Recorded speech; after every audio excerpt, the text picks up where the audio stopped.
Une arrestation importante après l'attentat de Londres hier. Un jeune homme de 18 ans interpellé au port de Douvres, d'où partent les ferries qui traversent la Manche. Une perquisition est en cours. Une manifestation ce samedi à Barcelone en soutien aux quelques 700 maires catalans menacés de poursuites. Ils risquent l'arrestation s'ils aident à l'organisation du référendum interdit sur l'indépendance de la Catalogne. Nous retrouverons sur place dans ce journal notre correspondante.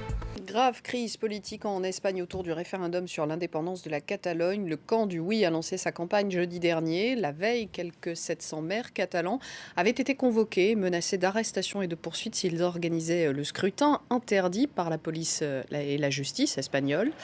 Ce samedi, des manifestants, vous le voyez, se sont réunis à Barcelone pour dire leur soutien à ces maires favorables à la tenue du référendum. On va tout de suite rejoindre à Madrid notre correspondante Mélina Huette pour faire un point sur la situation. Mélina, le gouvernement fait de toute évidence tout son possible pour empêcher la tenue de ce référendum.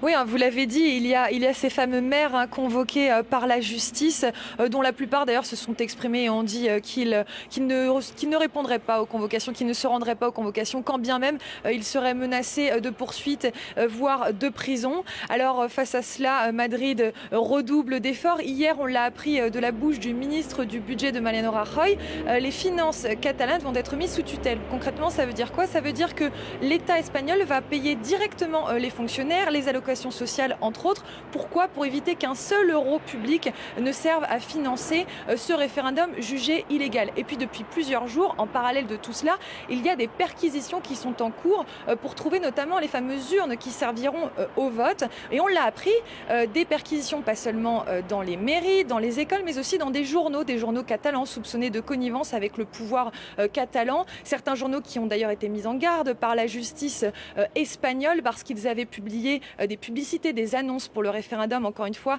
jugées anticonstitutionnelles.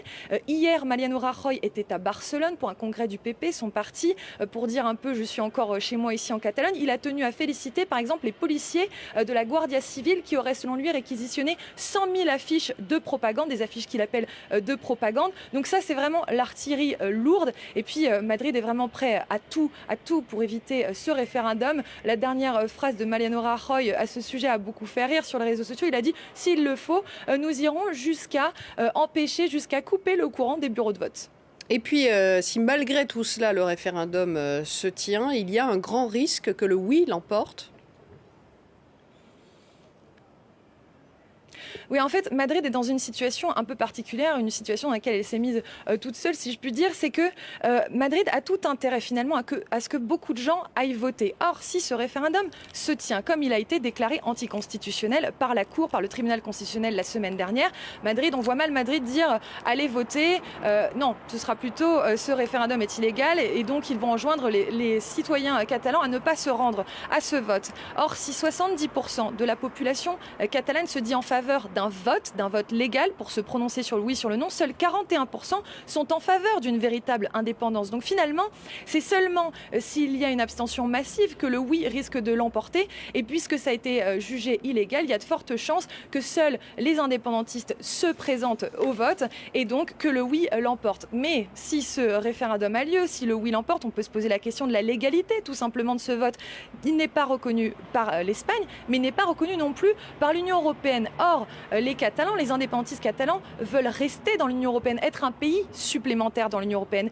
Et l'Europe l'a dit fermement par les mots de Jean-Claude Juncker il y a encore 2 jours. Très bien, si vous déclarez cette indépendance et que cette indépendance, elle est légale, eh bien, quand bien même, vous devrez, comme n'importe quel pays candidat depuis 2004, vous soumettre à un processus d'adhésion. Donc le feuilleton est loin d'être terminé. Et on suivra tout cela avec vous. Merci beaucoup, Mélina Huette, pour toutes ces explications.